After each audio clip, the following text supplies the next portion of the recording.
안녕하세요. 오늘은 영유아 성교육에 대해서 알아보도록 하겠습니다. 요즘에 아이들의 성 때문에 굉장히 어려움을 겪는 어린이집 선생님들이 많으신 것 같아요. 그래서 관련해서 자유행위 그리고 또 그것과 버금돼서 좀 힘들게 선생님 힘들게 하는 위압을 사용한 성과 관련된 문제 행동을 어떻게 대처해야 되는지에 대한 내용을 간단하게 알아보도록 하겠습니다. 연령에 따른 성 에너지의 발달에 대해서 좀 알아볼게요. 우리가 프로이드에 대해서 공부했던 거 기억나시죠? 영있을 때는 입에 에너지가 확 몰리죠. 그 시기가. 그래서 구강기라고 이야기합니다. 2, 3세 때는 뭐예요? 아이들이 이제 대변이나 이런 부분들에 좀 집착하면서 학문기에 접어들게 되고요. 5에서 7세 정도 되면 성기의 에너지가 쏠리면서 이 시기가 성기기에 해당하는 시기가 됩니다. 그래서 이 시기에 노출 및 관찰 시기, 유심히 쳐다보는 걸 굉장히 즐겨 하고요. 궁금증이 폭발합니다. 그래서 관찰하고 탐색하고 노출을 자랑하기도 하고 그래서 이제 이런 시기에 교육이 굉장히 또 효과적일 수 있기 때문에 반복 교육이 굉장히 중요하겠고요. 또 성적 놀이를 이 시기에 이제 노출 시기, 성기에 집중되는 시기이기 때문에 성적 놀이를 폭행으로 몰지 않도록 하는 성인의 노력도 필요하다고 보아집니다. 흔히 보이는 영유아들의 일상적인 수준의 성행동에 대해서 알아보도록 하겠습니다. 아동의 행동을 관찰한 결과 50에서 60% 정도의 아동도 성적 행동을 일시적으로 나타낸다고 합니다. 아동들도 성적인 행동을 통해서 즐거움을 얻기 때문이죠. 그러나 이런 행동은 성적인 어떤 성인의 쾌락을 느끼는 그런 것과는 차원이 굉장히 다르다는 것을 좀 꼭 인지하셔야 될 것 같습니다. 그래서 이제 앉아있는 또래의 무릎을 겹치 앉으려는 행동을 보이거나 함께 목욕등을 하면서 동생이나 또래의 성기에 관심을 나타내는 행동, 또 아동의 성적 행동 중에 이불이나 인형을 다리 사이에 끼고 성기를 문지르거나 가구 모서리에 성기를 문지르는 등의 자유행위는 성인과는 달리 성적 환상을 포함하지 않는 신체 자극놀이의 하나라고 보실 수 있겠습니다. 그래서 어떤 성인의 어떤 쾌락을 느끼는 그런 것과는 다르게 보시는 것이 좋겠다라고 말씀드리고 싶고요. 또 이 시기에는 또래의 가슴을 만지려는 행동, 또 화장실에 있는 또래를 힐끔힐끔 쳐다보는 행동, 특히 이제 만 2, 3세경에 흔히 나타낼 수 있으며 연령이 높아져도 동일한 행동이 나타나면 이건 좀 무슨 문제가 있는 건 아닌지 면밀하게 검토할 필요가 있겠습니다. 요 2, 3세가 지났는데도 또래의 어떤 화장실을 이용하는 또래를 쳐다보는 행동들을 한다면 조금 더 관찰을 할 필요가 있겠습니다. 좀 지원을 할 필요가 있겠네요. 영유아의 성에서 선생님이 이제 성과 관련된 문제에서 가장 흔하게 볼 수도 있고 또 성과 관련된 문제에서 조금 힘들어하는 부분이 또 자행이라고 볼 수 있겠습니다. 흔하면서도 어려운 게 이 행위인 것 같아요. 네, 이 자유행위를 어떻게 보느냐도 또 굉장히 중요한 것 같습니다. 유아들이 생식기를 만지면서 노는 것은 장난감 놀이와 같은 몸놀이라고 보시면 됩니다. 그래서 그냥 내버려 두면 대부분은 조금하다가 넘어가기도 합니다. 근데 이제 이를 긍정적으로 이해하면서 수용하고 자연스럽게 대처하면 좋은데 하면 안 돼. 이상한 행동을 안 해 하면서 죄책감을 주는 경우도 있어요. 이제 죄책감을 갖지 않도록 해주시는 것이 이 자유행위에서 빨리 벗어날 수 있도록 도와주시는 방법이기도 합니다. 우선 자유행위의 원인을 한번 살펴보면요. 꼭 끼는 옷. 그쵸. 아이에게 조금 꽉 껴서 바지나 아니면은 이런 좀 불편한 옷을 입히는 경우에 이 끼는 부위를 이렇게 건드리다가 자꾸 만지게 되는 경우가 생겨서 하는 경우도 있고 또 스트레스 상황이 일어날 때 자유행위도 같이 오는 경우가 많습니다. 그래서 환경의 변화가 있다거나 뭐 이사라든지 아니면 뭐 좀 어려운 환경으로 이사를 갔다든지 이제는 동생이 탄생했다든지 동생이 출생으로 인해서 굉장히 조금 어려운 상황을 직감해서 좀 스트레스를 많이 받는다든지 아니면 어린 시기에 엄마가 엄마나 부모에게 학업의 어떤 성취도로 인해서 스트레스를 많이 받는다든지 뭐 이런 것 때문에 좀 자해가 일어날 수도 있고요. 그리고 또 우리가 유심히 보아야 할 행동은 성폭행을 당했는지를 좀 보셔야 될 것 같아요. 아니면 성추행을 당했는지. 왜냐하면 이 또래 관계라기보다는 뭐 친척이 모였을 때 한두 살 많은 언니 오빠들과 함께 있을 때 이런 일이 많이 일어나기도 해요. 그래서 친구, 뭐 캠핑 갔을 때, 뭐 아니면 친구들이 놀러 왔을 때, 또 친척들이 먼 곳에서 뭐 놀러 왔을 때 이럴 때 잠깐 놀이하면서도 이런 행동들이 일어나기 때문에 아이들이 이제 이런 부분들을 좀 잘 살펴보고 원인이 무엇인지를 좀 면밀하게 따져볼 필요가 있는 거죠. 그런 경험이 있는 아이들이 자유행위를 하게 됩니다. 그리고 애정 결핍이 있을 때 내지는 너무나 애정이 과잉되었을 때도 자유행위의 원인이 된다고 하니까 이 자유행위의 원인이 무엇인지를 조금 찾아보는 것이 중요할 것 같습니다. 그리고 자유행위를 하면 우리는 흔히 못하게 이제 말리잖아요. 억압하면 근데 역효과 난다는 거죠. 그래서 협박과 억압을 자제하는 것이 중요합니다. 6, 7세의 유아인 경우엔 공적인 공간에서 하지 않도록 안내하는 것이 필요하겠습니다. 그래서 어린이집에서는 되도록이면 자제를 하고 집에서는 허용을 해줘야 된다는 거죠. 친구들이 있는 곳에서 자제하도록 안내하는 것이 필요하겠습니다. 자유행위를 시작할 때는 관심을 다른 곳으로 돌리는 것이 효과적이죠. 시작 전에 말하는 거예요. 그런데 지금 자유행위를 하고 있는 정점을 향해 가고 있는데 하지 못하게 한다면 더 자주 하게 되고 또 더 하게 되는 효과를 갖게 됩니다. 그래서 아이가 아예 시작하려는 조짐을 보일 때 끊어주거나 아니면 정점을 향해 나갈 때는 멈추지 않고 끝난 다음에 이야기하시는 것이 훨씬 더 효과적이라고 볼 수 있겠습니다. 중독적인 자유를 갔을 땐 굉장히 아주 큰 노력이 필요합니다. 그래서 이 자유행위를 하게 되는 영유아의 원인을 좀 파악해서 무엇이 문제인지를 조금 살펴봐 주시는 게 좋을 것 같아요. 그래서 애정이 부족한 건지, 그쵸? 내지는 어떤 경험 때문에 그런 건지, 꼭 끼는 옷을 입지는 않았는지, 뭐 이런 여러 가지 원인에 대한 것들을 좀 살펴보실 필요가 있겠습니다. 그래서 이제 조금 좀 너무나 습관적이고 이 자유행위 때문에 아무것도 못하는 경우로 갔다면 노력이 좀 많이 필요한데요. 충분한 애정 표현이 있어야 할 것 같습니다. 그리고 아이가 릴렉스 할 수 있도록 전신 마사지를 좀 해주시는 것도 좋고 다양한 놀이, 신체와 오감을 활용한 다양한 놀이를 제공하시는 것도 좋겠습니다. 그리고 가장 중요한 것은 전문가의 도움이 필수입니다. 그래서 이렇게 좀 아무것도 못하고 이렇게 좀 자유행위에 집중하는 아이들은 전문가의 도움을 받아서 이 행동으로부터 좀 자유로울 수 있도록 도와주시는 것이 필요하겠습니다. 자유행위의 대처 방법입니다. 어린이집이나 아이나 부모 모두 횟수를 줄이도록 노력하는 것이 중요하겠습니다. 그러려면 아무래도 이제 어린 시기에는 감각놀이, 클레이놀이라든지 촉감놀이 등을 좀 많이 제공하면 좋겠고요. 5에서 7세는 이 왕성한 에너지를 실컷 띄워놓는 것으로 해소하면서 조금 집중된 에너지를 바깥으로 이렇게 조금 내보내는 것이 중요할 것 같습니다. 영유아 성행동에 대한 용어를 조금 알아보겠습니다. 영유아 성행동에 관해서 우리가 성폭력, 성폭행, 학대, 가해 뭐 이런 여러 가지 용어들을 쓰긴 하지만 우리는 좀 중립적인 용어로 사용하는 것이 중요하겠습니다. 그래서 영유아의 성행동이라고 우리가 좀 정의를 하고요.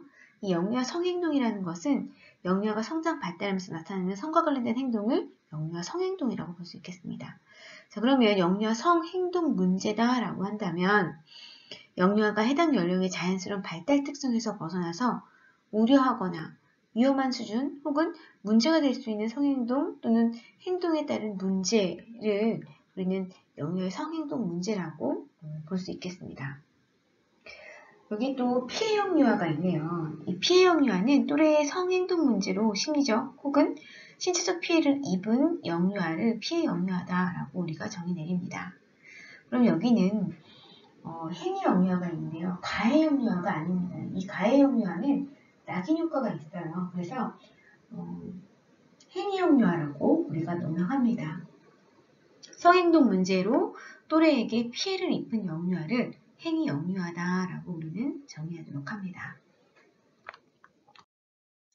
우리가 영유아의 성행동 수준별 판단 기준하고 행동 특성에 대해서 좀 알아볼 건데요. 수준별 판단 기준입니다. 연령별 발달 과정에서 나타나는 일반적인 행동 기준으로 수준별 판단을 하게 되는데요. 주의 전환 가능 여부, 주의를 전환했을 때 빨리 전환이 되는 경우, 그 다음에 지속성, 반복성, 은밀한 행동, 강요 및 폭력성, 심신의 피해 발생 등을 중심으로 우리는 수준별 판단을 내릴 수 있습니다. 영유아의 이제 성행동 수준입니다. 성행동에서 일상적인 수준은 이렇게 초록색으로 표시를 하죠. 이거는 주의 전환이 충분히 가능한 시기예요. 그리고 우려할 만한 수준으로 가기 전에 막을 수 있는 수준일 수 있습니다. 왜냐하면 주의 전환이 가능하기 때문이에요. 그런데 일상적인 수준에서 지속적이고 반복적이고 은밀한 행동을 하게 되는 게 우려할 만한 수준의 행동입니다. 그렇죠? 이때부터는 조금 관심을 갖고 지원을 할 필요가 있습니다.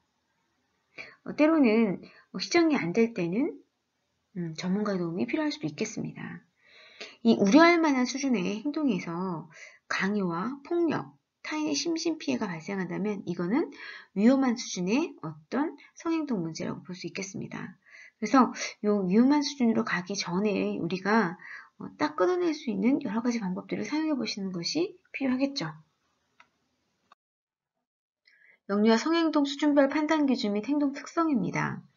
우선 성행동 또 성행동 문제 이렇게 두 가지로 나눠볼 수 있는데 일상적인 수준, 그러니까 일반적인 수준을 성행동이라고 볼 수 있겠습니다. 판단 기준은 다른 관심사로 주의 전환이 쉽게 가능하다는 거, 놀이를 제한하면 관심을 보이고 교사에 중지되거나 주의를 다른 곳으로 돌릴 수 있다면 극히 일상적인 수준이라고 볼 수 있겠습니다.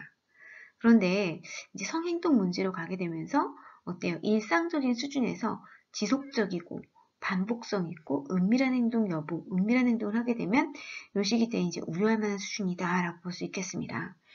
다른 놀이로 흥미를 끌어도 성행동 중단이 어렵거나 또 잠시 멈췄다가도 교사가 다른 곳으로 가면 성행동을 반복하고 지속한다든지 또 교사의 눈을 벗어나 은밀한 장소에서 이루어지는 경험이 반복되어 나타난다든지 하면 이때는 우려할 만한 성행동 문제 수준을 갖게 되는 것입니다. 마지막으로 위험한 수준인데 또래 간 성적 괴롭힘을 포함하는 행동이에요. 그래서 판단 기준을 보면 지속성, 반복성, 은밀한 행동 여부, 강요와 폭력성, 타인의 심신피해 발생 여부 이것들이 포함됩니다. 그래서 행동 특성을 한번 살펴보면 우려할 만한 수준의 성행동이 지속적으로 반복, 다른 놀이에 대한 관심이 현저히 낮거나 거의 참여하지 않는 경우에 위험한 수준의 어떤 행위로 나아갈 수 있겠습니다. 주의를 다른 곳으로 돌리려고 할 때 저항하거나 분노 행동을 보이고요.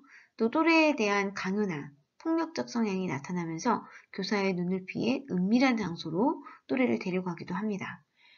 또래 유아의 성기에 상처가 나거나 불안해하는 등 신체 정서상의 피해가 발생하게 됩니다. 그래서 요 우려할 만한 수준과 위험한 수준으로 가기 전에 이것들을 차단해낼 수 있는 여러 가지 방법들이 고안되어야 할 필요가 있겠습니다.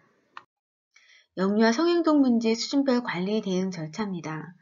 우선 판단 기준에 따라서 행동 수준을 나누게 되고요. 이 행동 수준의 그 기준에 따라서 어린이집이 어떻게 대응해야 할지, 또 육아종합지원센터는 어떻게 대응해 주어야 할지, 지자체 아동학대 전담부서는 어떤 지원을 해줘야 되는지를 잘 나누어서 설명하였습니다.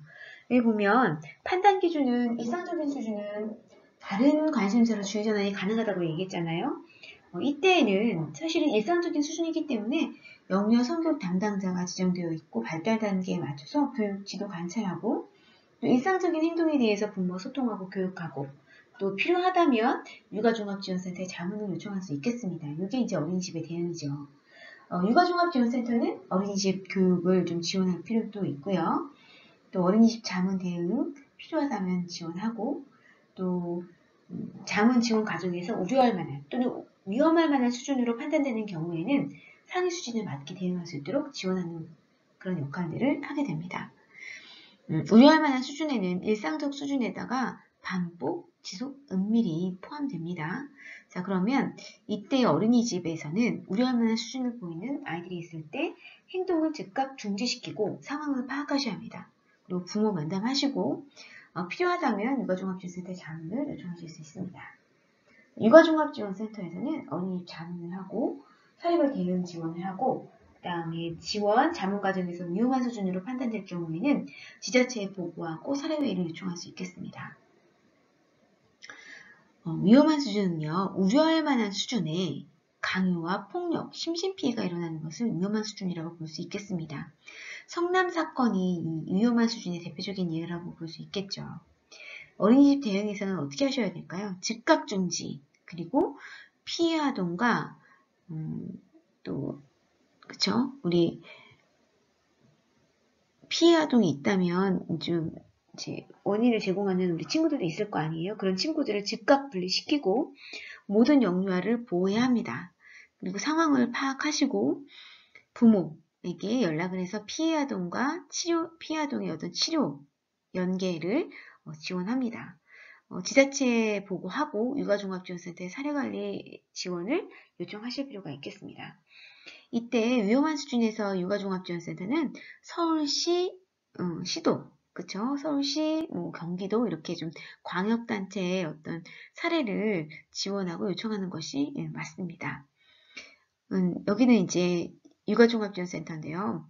지자체에 보고하고 초기 조사 지원을 돕습니다. 사례위원회 총괄 지원은 시에서 시 육아종합지원센터도 지원을 하고요. 이때도 중재안을 마련한다거나 치료, 상담 등의 사후관리 연계 방안도 같이 모색을 하게 됩니다. 지자체 이때는 위험한 수준에서는 지자체 아동학대 전담부서가 전문가 사례회의를 구성하고 초기조사, 또 사례회의 개최, 그 다음에 중재, 사후관리 연계 실행까지 지자체에서 담당하게 됩니다. 우리가 일상적인 게 아니라 우려할 만한 수준이라고 한다면 어떤 행동 특성을 보이고 문제행동, 문제 사례는 무엇인지를 한번 살펴보도록 하겠습니다. 우선 우려할 만한 수준은 행동 특성을 보았을 때 교사의 지도에도 불구하고 지속적이거나 행동에 몰두하는 경향을 보입니다. 또래에게 성행동을 하여 불편하게 하는 경우도 있고요. 이때 피해 영유아가 싫다고 해도 엿보는 행동을 반복하기도 합니다. 그렇죠? 또 피해 영유아가 피하려 해도 계속하는 거예요. 반복하고, 그 다음에 성인의 눈을 벗어나는 장소에서 시도하려는 경향을 보이는 이런 행동 특성을 보입니다. 그러면 문제행동 사례를 보면 성적인 행동과 연관된 동작을 흉내내는 행동, 뽀뽀를 할 때 혀를 내밀어 입에 넣으려고 한다거나 또래를 한적한 곳에 데려가서 만져보려고 하는 행동, 또 싫다고 했는데도 엿보는 행동, 이런 행동들을 한다는 거죠. 이 시기가 우려할 만한 수준입니다. 여기서 조금 더 폭력성이 조금 가해지고 좀 힘이 가해지면 이거는 우려할 만한 수준에서 뭘로 가는 거예요. 그야말로 조금 심각한 수준으로 가는 거예요. 위험한 수준으로 가게 되는 거죠. 그러면 위험한 수준의 행동 특성, 그쵸? 위험한 수준의 성행동 문제, 행동 특성, 문제 행동 사례에 대해서 좀 알아보겠습니다. 행동 특성은 어떠하냐? 교사가 저지하거나 주의를 돌릴 때 저항하고 오히려 더 분노합니다. 화를 내고. 그 다음에 영유아 행위 영유아와 피해 영유아 간 연령 및 힘의 차이가 뚜렷하게 나타납니다. 피해 영유아가 거부해도 고의적 강압적 괴롭힘 행동이 지속적이다 라고 했을 때 위험한 수준이라고 볼 수 있고요. 피해 및 행위 영유아에게 신체적 정신적 피해가 나타난다 라고 하면 위험한 수준입니다. 또래에게 성적 놀이를 참여하라고 강요한다든지 상대의 의사에 반해서 강제로 보여주거나 강압적으로 만진다거나 하는 행동, 지속적으로 타인의 성기를 만지려고 시도한다거나 성인의 성행위를 명백하게 흉내낸다거나 피해 영유아의 신체에 물체나 어떤 성기에 집어넣는다든지 이런 행동들은 정말 위험한 수준의 행동이라고 볼 수 있겠습니다. 이런 행동이 나타날 때 얼른 중지하시고 또 주의를 전환시켜서 이런 행동이 더 이상 나타나지 않도록 교육하고 또 안내하는 것이 필요하겠습니다. 성행동 피해 영유아와 이야기 나누는 팁입니다. 추궁은 피하셔야 되겠죠. 누가 그랬어? 누가 만졌어? 언제 그랬어? 등의 어떤 질문을 짧은 간격으로 자주 던지면서 대답을 요구하는 건 추궁에 가깝습니다. 굉장히 힘들어합니다. 또 펌폐적인 질문을 하는 것도 굉장히 힘들어하죠. 선생님이 아까 봤는데 아까 화장실에서 그런 거야? 땡땡이가 매일 따라다녔지. 엄마는 모모가 그런 것 같은데 맞지? 이렇게 치우친 어떤 생각을 가지고 질문을 하는 건 바람직하지 않습니다. 그리고 특정한 답변을 강요하는 질문도 바람직하지 않습니다. 땡땡이가 그랬어? 낮잠 시간에 그랬어? 오래전부터 그랬지? 이런 말들은 지양하셔야 됩니다. 지양하셔야 합니다. 그러면 우리가 성행동 피해 영유아와 어떻게 이야기를 나누는 것이 중요할 것인가? 보면 영유아, 아동의 이야기를 잘 듣고 있다는 비언어적인 메시지를 전달하는 것이 필요합니다. 그래서 자세를 낮추고 눈 맞춰주시고 끄덕여주시고 집중하여 들어주시는 게 필요할 것 같습니다. 두 번째는 반응적 경청 및 아동의 마지막 언급 반복하는 것입니다. 이게 미러링 기법이기도 하죠. 그랬구나, 뭐뭐 했다는 거구나, 이렇게 해서 아이의 어떤 말을 잘 듣고 있다라고 하는 걸 보여주면 좋을 것 같습니다. 세 번째, 공감적 이해 및 안심 유도입니다. 괜찮아, 서두르지 마, 듣고 있을게 라고 편안하게 이야기해 주시는 게 좋겠습니다. 네 번째는 개방형 질문이에요. 명확하고 짧은 질문하기. 땡땡이에게 어떤 일이 있었는지 선생님에게 말해줄 수 있겠어? 라든지 어떻게 느꼈는지 말해줄 수 있어? 라고 좀 개방된 열린 질문을 통해서 아이가 말할 수 있도록 도와주시는 것이 조금 큰 연령에는 적합할 것 같습니다. 원에서 성적 놀이로 분쟁이 일어날 수 있죠. 아까 전에도 얘기했지만 우려할 만한 수준의 행동이라든지 위험한 수준의 행동까지 가게 되면 굉장히 분쟁이 일어날 수 있겠습니다. 그런데 우리가 조금 살펴볼 것은 먼저 하자고 했다고 가해자는 아니라는 거, 또 강제성 여부에 대해서는 반드시 사과가 필요하다는 거. 그러니까 피해 영유아와 우리가 이제 행위 영유아를 반드시 분리시켜야 되는 거. 그리고 만약에 이제 피해 영유아가 있다면 행위 영유아는 반드시 사과를 해야 된다는 거, 부모에게 반드시 사과해야 된다는 것도 잊지 않으셔야 될 것 같습니다. 관계적으로 봤을 때 나이 터울이 있거나 싫어하는데 지속적일 때 하나에게 피해가 집중될 때는 좀 문제가 생기죠. 그래서 이제 우리가 아까 전에 대응하는 여러 가지 방법에 따라서 적절하게 어린이집이 대응을 할 필요가 있겠습니다. 원에서는 성폭력 예방 교육을 반드시 실시하셔야 되죠. 그래서 내 몸과 관련돼서 친구가 싫다고 하면 만지지 말기. 그래서 이야기하도록 도와주셔야 돼요. 손 잡아도 되니? 볼 만져도 되니? 뽀뽀해도 되니? 안아줘도 되니? 이렇게 물어야 된다는 거죠. 내 몸은 되게 소중한 거죠. 그래서 싫을 경우에는 얘기해야 돼요. 자, 선생님도 마찬가지입니다. 아이를 와락 안거나 예쁘다고 쓰다듬거나 하는 게 아니라 머리 쓰다듬어도 되니? 볼 만져도 되니? 하고 시범을 보여주셔야 된다는 거예요. 그리고 부모도 아이가 싫다 하면 만지지 않아야 됩니다. 또 아이가 부모를 만지는 것이 싫다면 부모도 아이에게 싫다고 말하셔야 돼요. 여러 번 불편하다고 표현하시고 장난감이 아님을 정확하게 알려주실 필요가 있겠습니다. 성과 관련돼서 이제 책도 임신과 출산에 관한 책도 굉장히 많이 나오고 있어요. 그래서 이제 좀 아이들이 궁금해하는 부분이죠. 그래서 유아에게 질문해서 수준을 파악하는 것이 중요합니다. 얘가 임신과 출산 관련해서 질문을 하는데 어디까지 알면서 얘기를 하는 거지? 라는 또 수준 파악이 되게 중요해요. 그래서 아이에게 너는 어떻게 생각하니? 너는 어떻게 만들어진다고 생각하니? 너는 어디서 나온다고 생각하니? 이렇게 좀 질문해 보시면서 얘가 알고 있네. 어떻게 만들어지는지 또 어디로 나오는지를 대충 알면은 어때요? 이 아이 수입 파악이 되시잖아요. 거기에 적절하게 대응하시면 된다는 거죠. 너무 자세하게, 너무 어렵게, 너무 앞서 나가시지 않으시는 것이 중요합니다. 딱 수준에 맞게 이야기해 주시는 거예요. 자, 임신과 출산 질문에 대한 대답으로 우리가 좀 주의해야 될 부분이 있어요. 장난스러운 답이나 당황해하는 태도는 아이들에게 은밀한 성이나 애매모호한 성이라는 느낌을 줄 수 있습니다. 성관계를 떠올리며 얼굴을 붉히며 대답을 얼버무리면 나중에 다른 곳에서 잘못된 성지식을 얻을 수 있기 때문에 그렇게 안 하셔야 되는 거죠.